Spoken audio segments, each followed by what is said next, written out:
Jawarane Zimise. Afena Matias.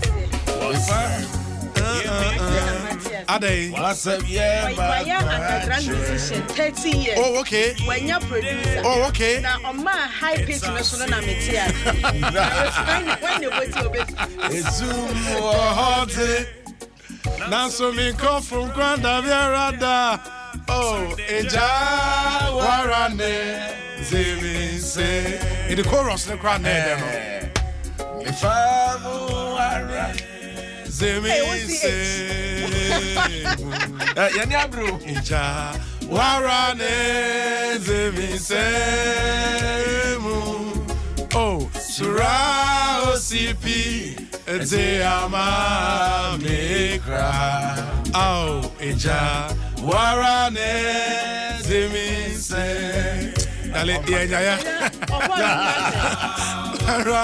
Oh, yeah, hey, you won't say that. Oh, and you may over 20 plus. What? And you be a do. And you be a who's the gospel? Chaleba Jobich and Wabonum. Oh, yeah. Yeah. Wabonum. Yeah. Hey, I do crazy, man. I do praise. I do praise. What's up, Bokodia? Menyam nyuma menim tu nyina eye 15. Bias nyam nyum bia na mi. Na say dey dog. Nyenye nyina na mi ti. Wo dey crank. Me pẹ̀lú promo. Ya bo nyum pro na. Nyum dey. Wo di ba ko fry ya beje. So ba ko no matu. Nti na mani aji.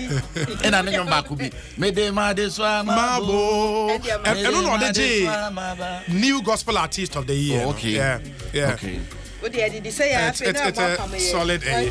Buy your newspapers. Debbie, me have the legal the first summer for the Oh, Padres. Woman battle.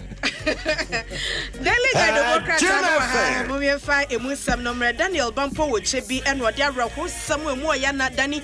Miami Yonkwanya Samson went Yamena so. Was say Aquada Baba wedding fish here do me a dunum 15 years. Not as only in penny fears to say. Obema ene no beda wose mema miensa e na yere no ne nada ama sesei wanya yade e wona namu ya ama ne nante e kra asesa na wose de ne de e tse na koma eye ne stepfather na chese eja ankebeka se na banoma ene akwada no kwaku apagli de na fei ne wofa ye friend George Amenu ene Richard Nano na wochema wose nim owonfie nwoche ena ne maami je awade kokko ware kwaku apagli ena wani akpagli tie ntini maami tu kwan enu oja no ede ne ma ne stepfather eni ni nuanum kuma se wo monka akire wase anadwo da suomu ena ne papa be ma na so kokko tompa kwaku akagli enem akwada na maami eda so efa no san bo ne ntre ha sese onim no oboso kire obi obekuno wase bo antimi amu asem ne so ankire obi anu odwane ko ne so akobo na mane ena ne so anu ka kire ne se nyonko ka kire ne wo fa ye friend George Amenu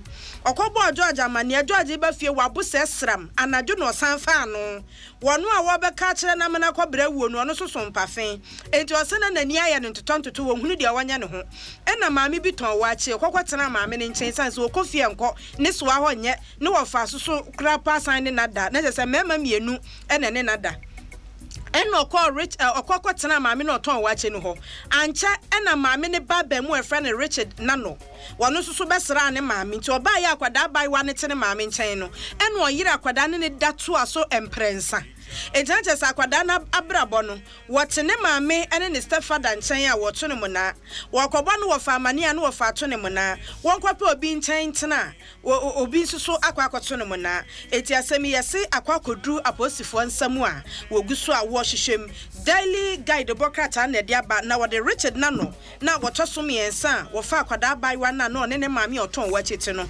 infoni ena ato enti za dru aposifo animi die yenim se ebia asempapa bi ebe free mo aba wei na ne papa ne wo fa ne de omufo nyina ama aha omufo ni eni hanom obi hunu no edie ena de bokrata ni nya ya wode ebaye na papa na otwi bulldozer yesi wodi kotwi fa maami abere waso no ono so esese yamani bill ese onkonko humi nti maami adwo afumwa ni foni eda abusua Yankopon enye Maret Chifo na kwadi opon kroma yeso akwa commission water project bi enti de bokrata yi de nimfoni a na o twa ahomomo ne nananom hemfo wo ho na wo mu ato santen de bokrata yi mu a wo de abofase ayirebi mrahye bedwani wono eni. Okay.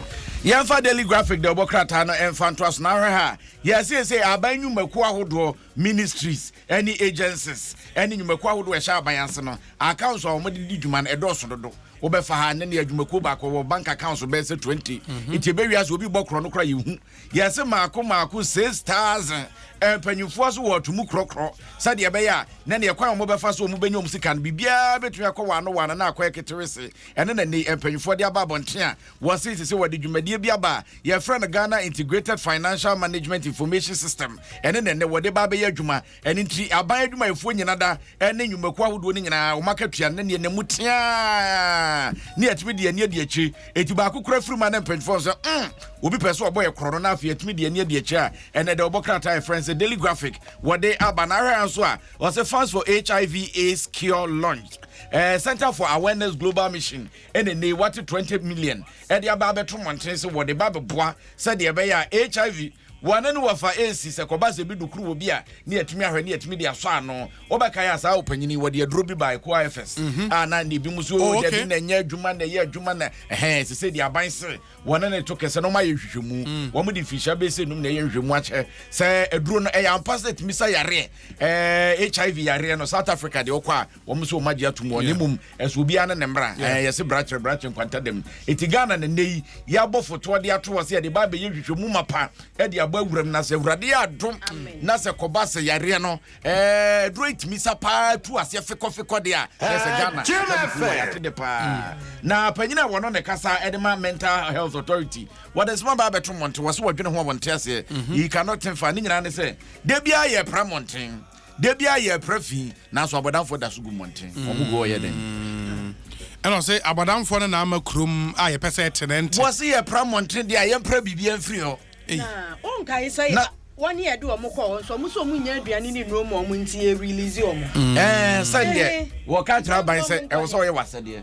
woni say wadwunum kanwa wo man mu mbra tre say wadwunum kanwa na so nya adwunum yare a wo kwa wo say he free sa na mbra ne tie e se si a so do di she bi ko na 1000 Ghana e be sa ma na ba fie ntie say yanyo omo dai aban sika na wo de mo omo na enso ntie wo mo pay other ways of mo so de benya sika edru ba bi kra na sika ne nkokra me kai se be se afe ni fisha mienu ni na sika ne nkokra mo ka se yanhwe a ye beto mo nyina gu monte o ka se on ba ma che mo kwa ko parliament yi bi no mu a na se wo mo ho ye kakra no ene se mo nkofie by force asa ne ya mabi mu kofie asoman one thing na me hu ne se nioma na ehia no ye nya sika mfanye and the things that involve the vulnerable in society uko social welfare department o hwe omo office ubesu NCC office ubesu regional labor offices ubesu uko prisons ubesu ye friends the mental homes ubesu enti those critical nioma na ye hia sika de aye no ye nya sika mfanye obi wona critical ma mpanyifo na nya critical ma omo say critical ke benya sika de aye ade ehu hia on na ye bo ho besia say critical say de wo ka uko nyina yi critical nya critical sa wo ani so na critical de na nam libia kwa so say critical enti ana da obokrata Daily Graphic wo de ho nsama ba yo eni ayen share the find the obokrata no na me share cartoon bi man hwe wo TV so de na wo bi pen drive so na me hwe na toys na wo mo cartoon no mu no characters na wo mu no ebi eye gays nkwalanketua ensusu ne enim se cartoons enti kwan bi suru timu se aman bi a wo mo age sa gayism na atum no wo mo tete enkwada na ya ba no ye di bibi part of the big agenda e di wuramu anti obenyi no na wafa ne se eye normal na minim se ebia enu bi ka ho bi na Presbyterian Church of Ghana wo mo de kokobo aba se se wo mo te se yes Ghana Education Service wasesa enwomasuamu na odi bibia by friend comprehensive sexuality education CSE aba abeka enwumesu ankwada ni sua ho eno amo sese ebetimi atase ne sebesepa ene konua haban a anka enya ya na ebewie no ahwe ya ne akwakwate atum na de enni kwansa ye kira kwada wo mfinhia nkron de enni kwansa kwada wo mfinhia du wo hu na ye ka ebasa nso a wofa ne sede ne nkwada adwen tie ebewie kire na akwakọbọ afrakra na aside ene na nka ne de no kraye enti basre asafo no Presbyterian Church of Ghana wo mo na mokwa akohia ede atudwa say wo besre Ghana Education Service ese wo mo 9th General Assembly de ehia wo mo pa wo de to wo mo anim ne say wo hwese sa adisua ya wo de aba no enkoba se yebeje mu ato wotra saa na yebehuru kwan a yebefa so a yebeche nkwada na yemmo wo mo adwen frɛ no na ubisa se enwuma a yebenya de ache nkwada no ehi na free ede nteka ho na insurance association ya wo Ghana ha say wo mo ebe ko radio so amancheche sanse nipa no bebre ha wo mo insurance ase wo mu di for kan no mo bo insurance for tiri so say oba be ma education say de be ya but onim say asoman no 2% of Ghana population dey insurance so yes and na ya no so kra no omo aye 2% na aye no emu 4% and na te de wo aye no ase bebre obi a de car watoka okono so insurance mi road red bibia hui no waton aka ho de amount nipa na o ye insurance ton ma wa waboka okay e was say koye insurance ozo kokoye wo de enema bebre ene o mo ntia ase to mo say o mo hu say ye bo o mo kwadu na insurance for de o mo gisika mremre okoje a o mo be ye nchechiremu ni ye mo be ye nchechiremu ni ye ni am o mo kwadu interesting ya fa chronicle de obokata na fasha moto na pesa o che so the Langard producers asante